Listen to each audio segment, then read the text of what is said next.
Hello, I'm Casey Aiken, and this is 21 This Week. Coming up next, who's in charge here? Dr. Travis Gayles dismisses County Executive Mark Elrich's request to move to Phase 3. Forgotten law requires presidential election be decided no later than December 14th. Can all the mail-in ballots be counted in time? Why is Senator Ben Sasse calling for repealing the 17th Amendment, allowing for direct election of U.S. senators? And in our political weather vane segment, President Trump nominated for Nobel Peace Prize. Stay tuned. Our panel of experts will give you the story behind the story. We're joined by the Dean of the Democratic Politics, Sam Statland. Secretary of the Maryland Republican Central Committee, Mark Uncapher. President of the Chevy Chase Women's Republican Club, Laurie Halverson. And on our call-in line, political strategist, Susan Heltemes. Stay tuned for these stories and more on the next 21 This Week.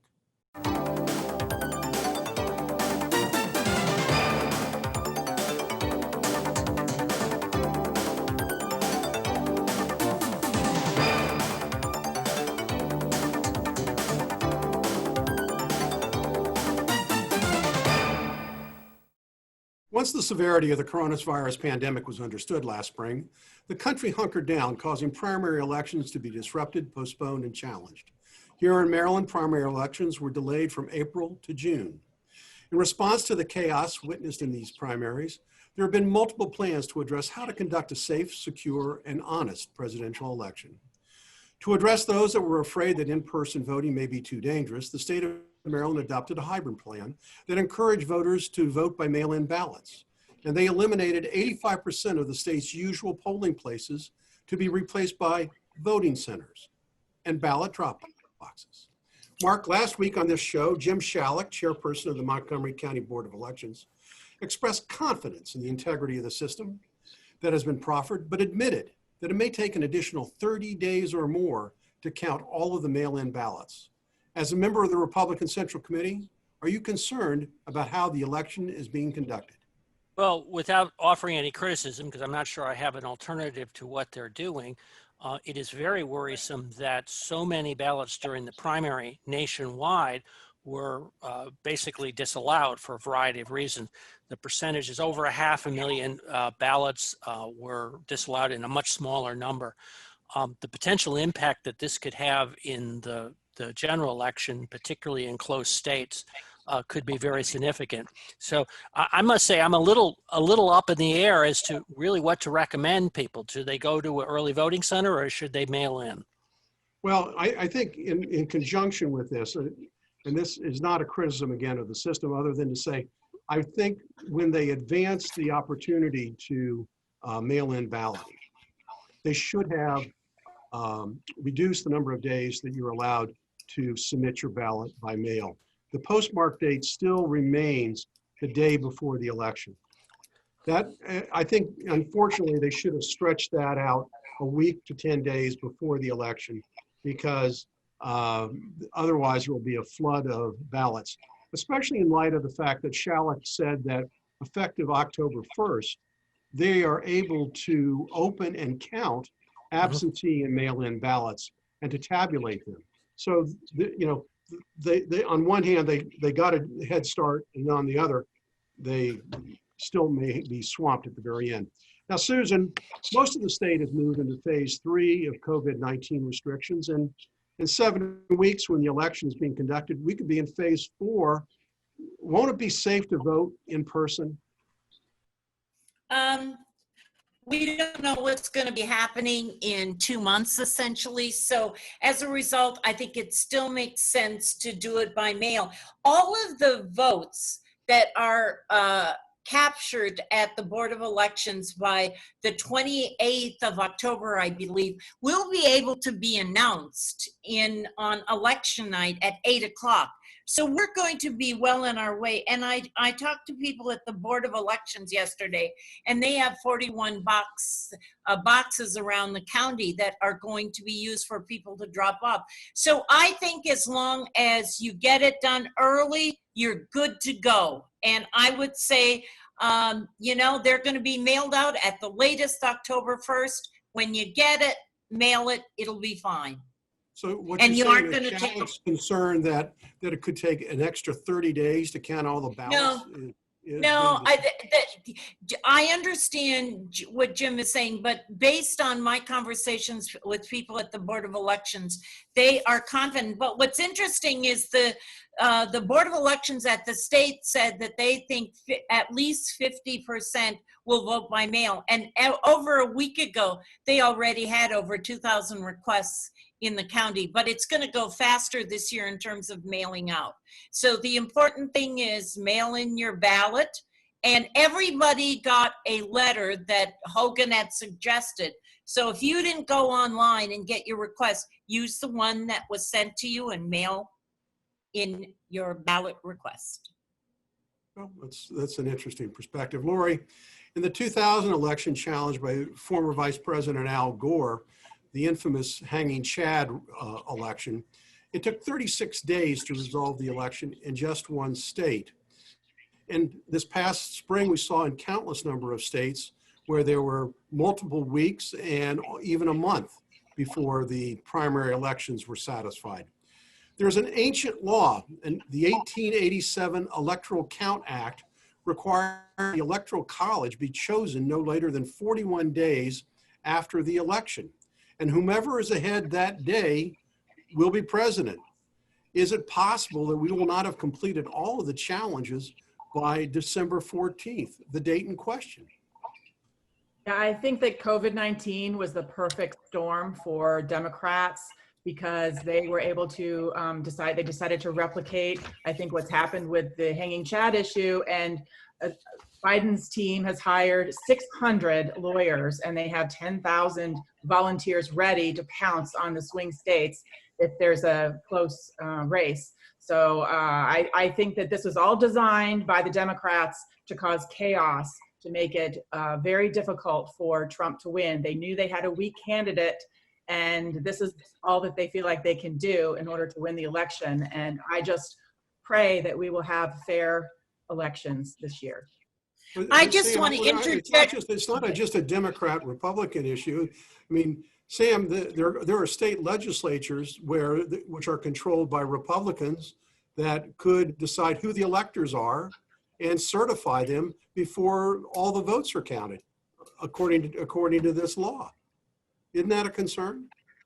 Tracy, in those states where you can count the absentee ballots ahead of time, there's absolutely not going to be a problem.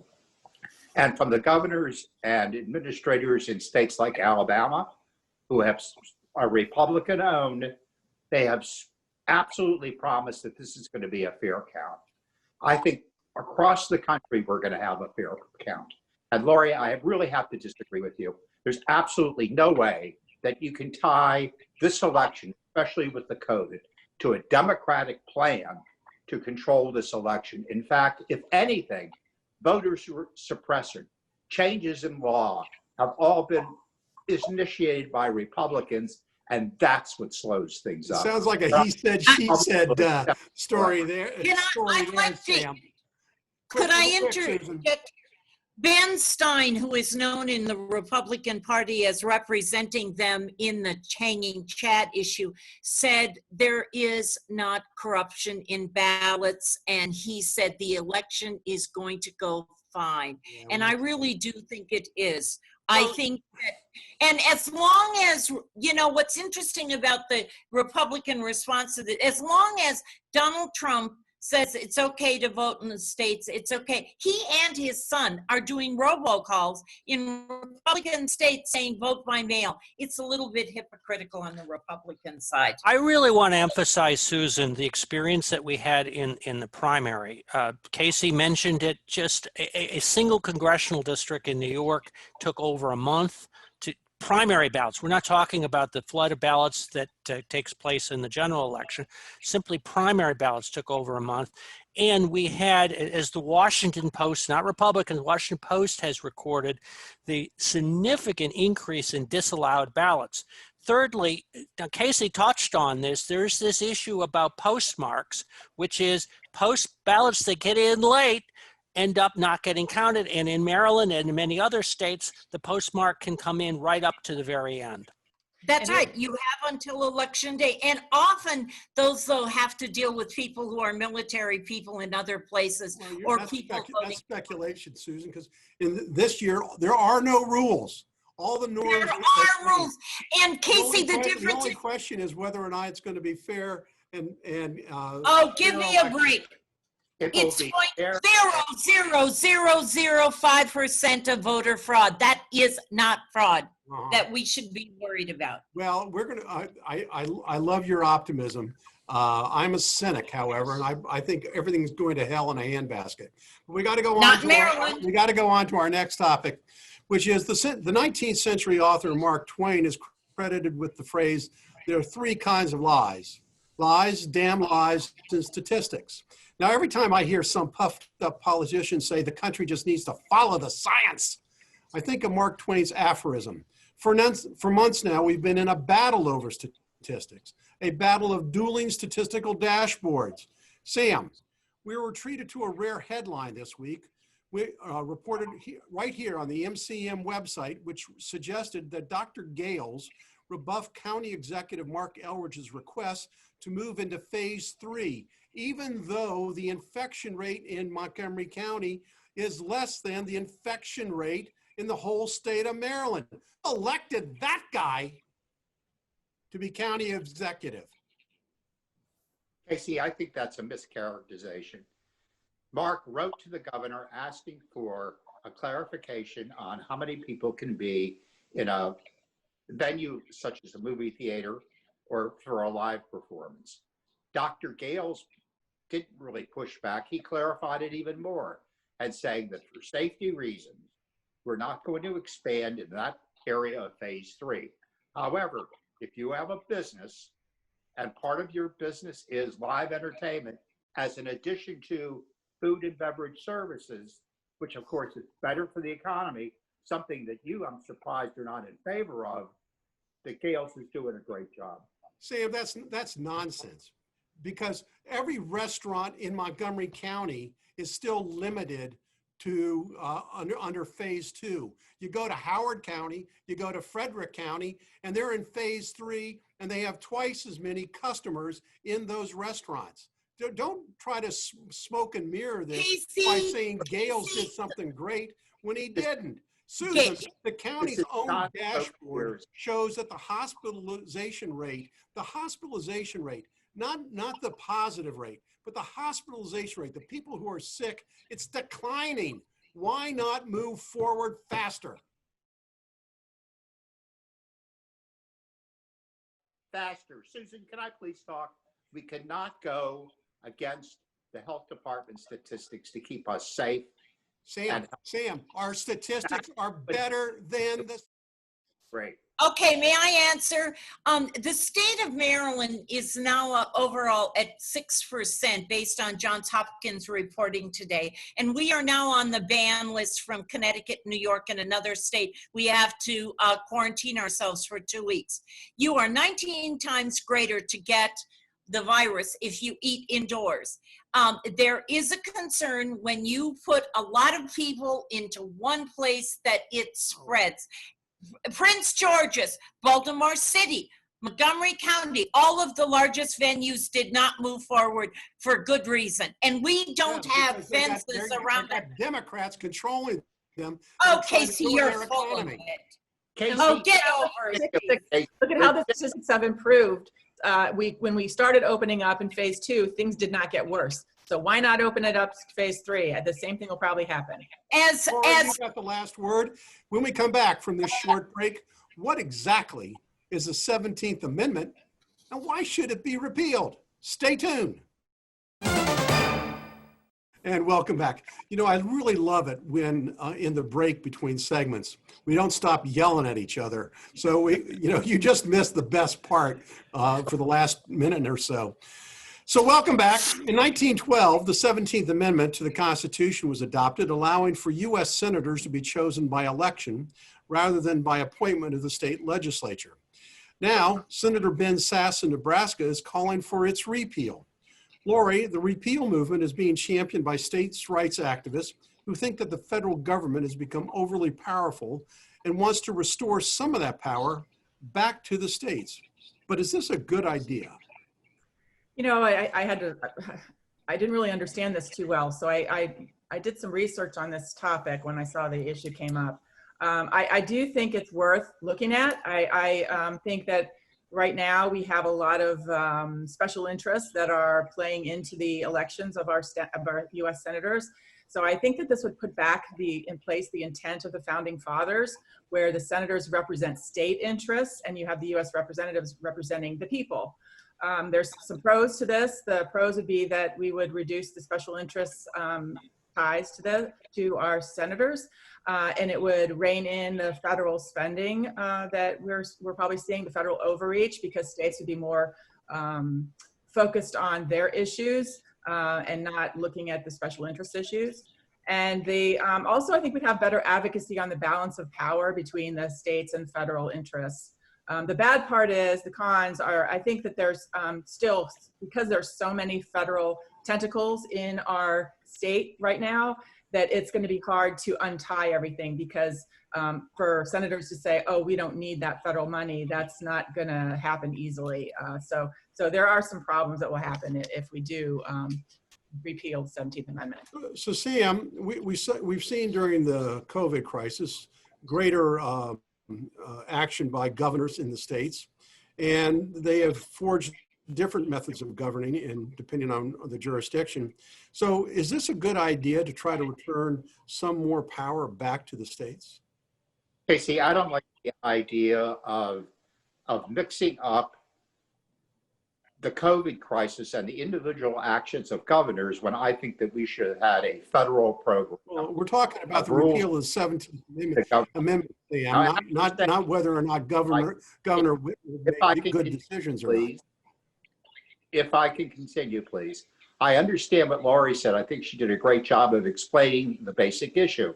But it seems to me that when you have a governor, whether Republican or Democrat, in power in a state, and also the heads of that state from the same party, you take away a person's choice to elect either an independent or a person from an opposite party who may share a view at that point in time, keeping in mind that these are also 6-year terms and things change in between. And I'd like to add that the reason the senators were chosen that way, so that white landed men in the state legislature could control more of the government.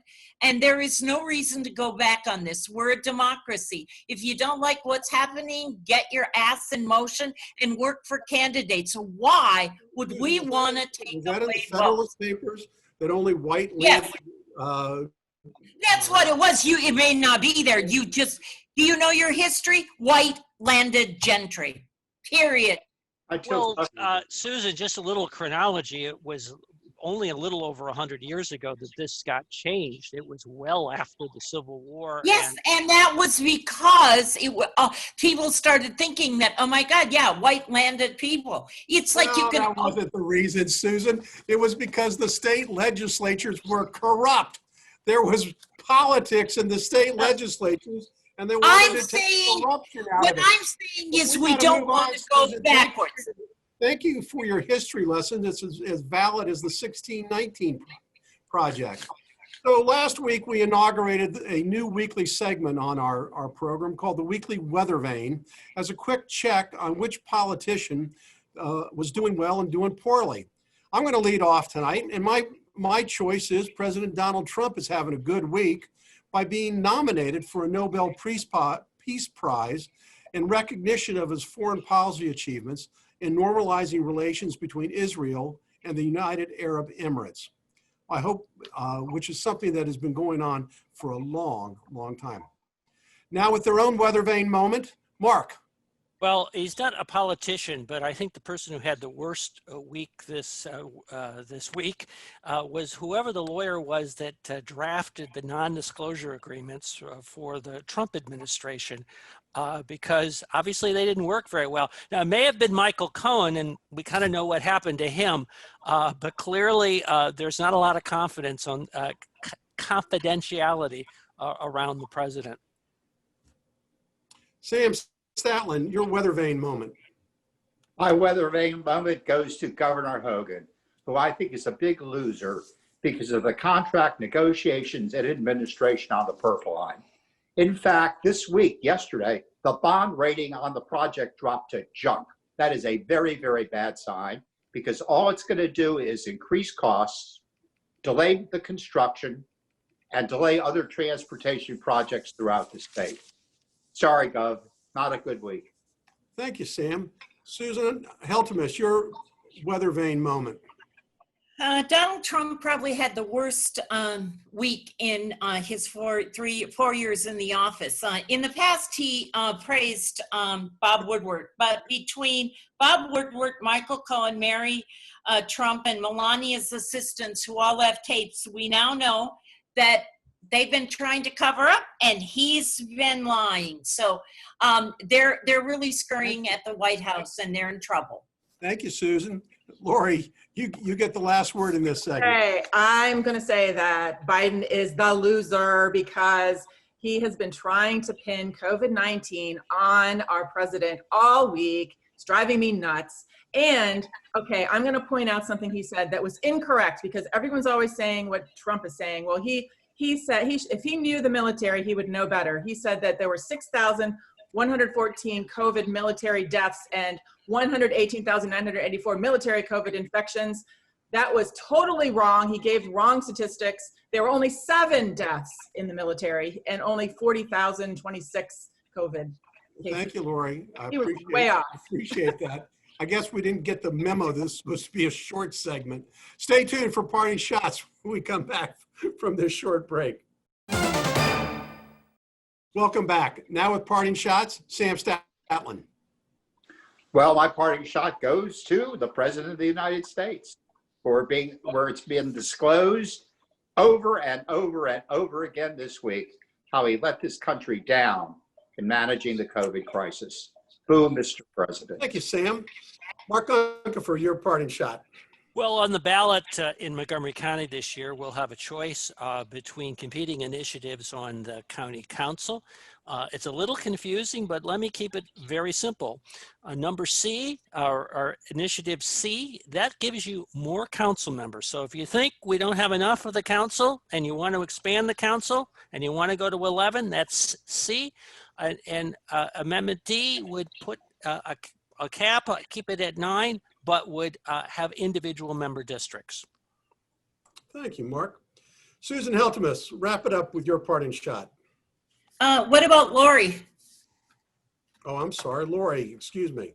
Okay, just a little advice. I had a cold last week and I'm like, oh my gosh, maybe it's COVID. So my recommendation is if you do feel like you have very mild symptoms like I did, just go to the county testing and get it done for free. You don't need an appointment. I called my doctor, had to pay for the doctor's appointment, then went to my lab. I think I'm not gonna have to pay for the lab. I could have avoided a lot of testing, and they're now back testing this week in the county for free.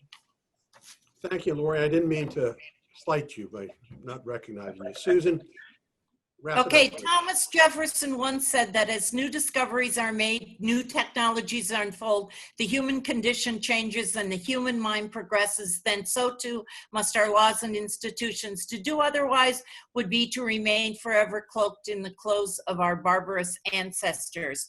Whether it's repealing the 17th Amendment or voting for B and D, those are all taking a step backwards. We want to go forwards. And remember, everyone, fill in your census form. Thank you, Susan. I want to thank the panel for tuning for a very lively show this week.